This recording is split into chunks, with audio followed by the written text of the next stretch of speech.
अभिवादन करतात जरा टाळ्या झाल्या पाहिजेत. आदरणीय नगराध्यक्ष पदाचे उमेदवार मी भावी म्हणणार नाही तर आपल्या मनातला नगराध्यक्ष मारुती बनकर यांच्यासाठी एकदा जोरदार टाळ्या झाल्या पाहिजेत.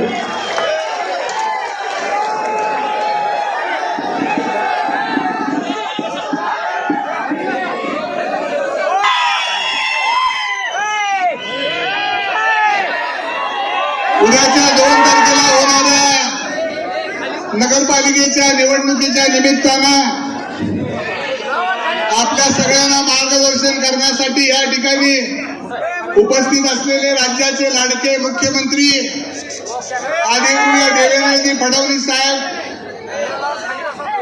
आपल्या जिल्ह्याचे पालकमंत्री आणि ज्यांच्या नेतृत्वाखाली संबंध जिल्ह्यामध्ये आज एक चांगली आघाडी ज्यांनी निर्माण केली ते आदरणीय जयाभाऊ, या ठिकाणी उपस्थित असलेले आपले माजी खासदार आदरणीय निंबाळकर साहेब,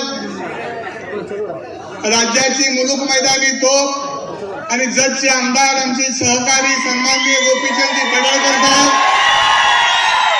या ठिकाणी उपस्थित असलेले आपल्या तालुक्याचे तरुण आमदार आणि माझे ज्येष्ठ सहकारी सन्माननीय बाबासाहेब देशमुख, या ठिकाणी उपस्थित असलेले मंगळवेढा तालुक्याचे आमदार माझे मित्र सन्माननीय अवताडे साहेब, ज्यांना मी दैवत मानलं ते आदरणीय परिचारक साहेबांचे कुटुंब प्रमुख माजी आमदार सन्माननीय या ठिकाणी उपस्थित असलेले परिचारक साहेब, आपल्या नगरपालिकेचे ज्यांना आपण नगरपालिकेचे नगराध्यक्ष पदाची उमेदवारी दिली ते आपले शेलार मामा सन्माननीय मारुती आबा बनकर, या ठिकाणी उपस्थित असलेले माननीय भाजपचे अध्यक्ष चेतनसिंह केदार, आपले सगळ्यांचे सहकारी सन्माननीय बाळासाहेबजी एरंडे आणि करमाळ्याहून या ठिकाणी आवर्जून उपस्थित असलेले करमाळ्याचे आमदार माननीय आबा, मी फार वेळ घेत नाही साहेब, आपण सांगोल्याला आलात. सांगोलेकरांच्या खूप मोठ्या अपेक्षा या निमित्तानं या ठिकाणी मी आपल्याला सांगणार आहे. सांगोला शहराच्या मध्यभागी या विकासाच्या दृष्टीने कचरा डेपो आहे, त्या डेपोचं स्थलांतर आदरणीय पालकमंत्री महोदय आम्हाला त्या ठिकाणी बाहेर करून पाहिजे. ते सांगोले शहराची आमची प्रमुख मागणी आहे. सांगोल्याला चिंचोली नावाचा तलाव आहे, तो निरा उजवा कालव्याचा टेल टँक करून सांगोल्याच्या पूर्व भागाला आम्हाला पाणी मिळालं पाहिजे, ही आमची अतिशय प्रमुख मागणी आहे. आदरणीय मुख्यमंत्री महोदय साहेबांना मी विनंती करेन की साहेब, आमच्यामध्ये 2 झोपडपट्ट्या आहेत, त्या झोपडपट्ट्या म्हाडाच्या तत्वाखाली त्यांचं पुनर्वसन करून आपण द्यावं, ही आमच्या सांगोलेकरांची अतिशय महत्वाची मागणी आहे. सांगोला शहरामध्ये जे आमचे सगळ्यांचे थोर पुरुषांचे पुतळे आहेत, आदरणीय पालकमंत्र्यांच्या बरोबर चर्चा झालेली आहे. मी आता सगळी नावं घेत नाही, परंतु त्या सगळ्यांचे पूर्णाकृती पुतळे त्या ठिकाणी बसवून मिळावेत, ही एक आमची या ठिकाणी मागणी आहे. सर, सांगोला तालुक्याला एक थोर अशी परंपरा आहे. या तालुक्यामध्ये आतापर्यंत 6 आमदार या तालुक्याने दिले. कैलासवासी राऊत मामा होते गांधीवादी, त्यांच्या कारकिर्दीमध्ये अतिशय चांगल्या पद्धतीचं काम झालं. त्यानंतर आदरणीय ज्यांनी विश्व रेकॉर्ड केलं ते आदरणीय गणपतरावजी देशमुख साहेब, त्यांनी विधानसभेचं प्रतिनिधित्व केलं. माझे वडील कैलासवासी आमदार काकासाहेब साळुंके पाटील यांना एक वेळ निवडून दिलं, त्यांनी प्रतिनिधित्व केलं. आमदार असतानाच ते एक्सपायर झाले. त्यानंतर आपल्या राज्याचे जे स्वतःला राजे समजतात ते आदरणीय शहाजी बापू यांना सुद्धा साहेब 2 वेळा निवडून दिलं आणि आता सन्माननीय बाबासाहेबांना निवडून दिलं. तर मी टीका टिप्पणी आज जास्त करणार नाही, परंतु साहेब मी आपल्याला एवढंच सांगेन की या तालुक्यामध्ये आपण भरभरून ज्या वेळेला जी मागणी केली त्या वेळेला मी सगळ्यात महत्वाचं, आम्हाला सगळ्यात चांगला आपला निर्णय कोण असेल तर जयाभाऊ आम्हाला पालकमंत्री दिले, ही आमच्या जिल्ह्याच्या आणि तालुक्याच्या दृष्टीने अतिशय महत्वाची बाब आहे. आणि म्हणून मी या निमित्तानं सांगेन की बापू माझ्यावर बरीच टीका टिप्पणी करायला लागली, आबा खोटं बोलतो. आता तालुक्याला माहित आहे कोण खरं बोलतोय कोण खोटं बोलतोय. मी साहेब प्रामाणिकपणाने या तालुक्याची सेवा केली. 25 वर्ष माननीय आमदार गणपतराव देशमुख साहेबांच्या बरोबर होतो.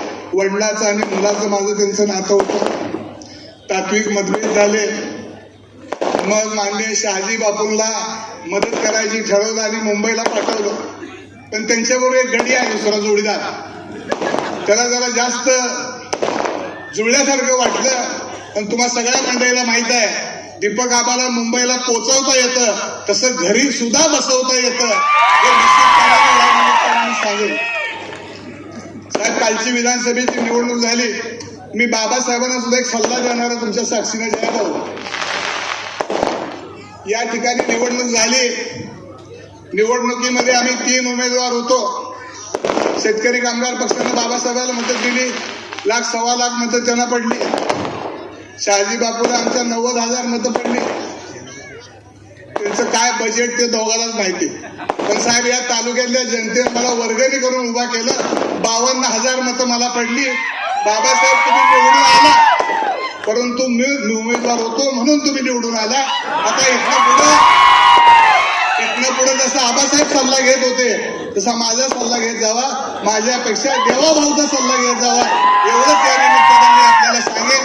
फार वेळ न देता साहेब, जेवढ्या मागण्या आपण सांगितलेल्या आहे, आपला शिलेदार इथं खंबीर आहे जयभाऊ सारखा. आणि त्या निमित्तानं आम्हाला एवढं आपल्याकडून तुमच्याकडून अपेक्षा आहेत सगळ्या सांगोल्याच्या जनतेच्या. जे जे मागितलं, इथं खासदार साहेब आहेत, जेवढं पाणी मागितलं साहेब तुम्ही खासदार साहेबाच्या रूपानं आमच्या सांगोल्याला सुजलाम सुफलाम केलं, त्यामध्ये आपलाही मोलाचा वाटा आहे. त्यामुळे आम्ही कधीही हे विसरणार नाही. दुसरी एक छोटीशी चर्चा सांगेन. मी आता कुठल्या पक्षात नाही. मी जयाभाऊ मला म्हणले आबा काय करायचंय, म्हणलं ते तुमचं तुम्ही ठरवा. माझी नुसती चर्चा सुरू झाल्याबरोबर लय जणांनी देव पाण्यात घातले.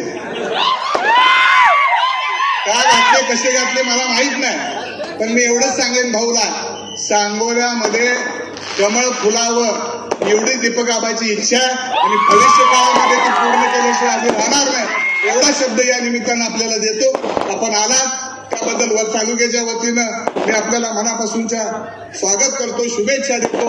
आणि आपल्या बनकर आबांचं चिन्ह आहे कमळाचं. तर काय झालं साहेब, सारखं ते नगरविकास खातं, नगरविकास खातं, नगरविकास कसलं खातं आहे भाऊ सांगा तरी आम्हाला. त्याच्या जीवावरच कालवा चाललाय नगरविकास खात्याच्या.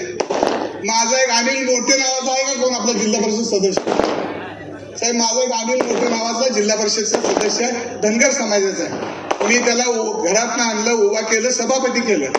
त्या पाणी पुरवठ्याच्या कामामध्ये त्याला गुंतवलं आणि त्याला काय सांगितलं की तू जर काल शिंदे साहेबाच्या कार्यक्रमात प्रवेश आमच्यात नाही केला तर मग तुझं काम होऊ देणार नाही. त्याला मी एकच सांगितलं, अरे तू असल्या भानगडीत पडू नको. मास्तर त्याचा असेल पण तू हेड मास्टर माझा एवढं तू ध्यानात ठेव. असल्या नादाला आता इथनं लागायचं बंद कर. ह्याला बोलव त्याला बोलव, नादाला लाव. ती नादाला लावायचा धंदा या तालुक्यातनं आता बंद झालेला आहे. आणि तुम्हाला सगळ्यांना माहिती आहे 40 वर्षाच्या काळामध्ये दीपक आबा जिकडं आपल्या शेलार मामासह 2323 उमेदवार आपले उभा आहेत. चिन्ह वेगळी वेगळी आहे. नगर विकास खात्याचं गबाळ भरपूर आलेलं आहे. लक्ष्मी दर्शन अजिबात सोडू नका. माफ करा साहेब, थोडस आपण जरी स्टेज वाचलं या तालुक्यातल्या आम्हाला काही गोष्टी बोलायला लागतील. तिथं बसलाय कोणतरी माहित आहे का तुम्हाला, रफिक नावाचं. ती काय तसं काय सोडू नका. पण निवडणुकीमध्ये असं मतदान करा कमळाला आणि आपल्या सगळ्याला की पुन्हा निवडणुकीची तलब झाली नाही पाहिजे अशा पद्धतीचं मतदान.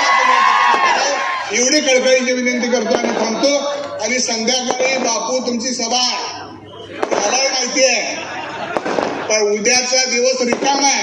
आज माझा नुसता ट्रेलर आहे. मला उद्या सभा घ्यायची पाळी येऊन देऊ नका एवढंच सांगतो. आणि पुन्हा एकदा सांगोला शहरातून एकदा कमळ आपल्या मुंबईला जाऊ द्या अशी आपल्याला आग्रहाची विनंती करतो. आणि 2323 उमेदवारांना आपण विजयी करावं ही विनंती करतो आणि थांबतो. धन्यवाद. जय हिंद, जय श्रीराम. धन्यवाद.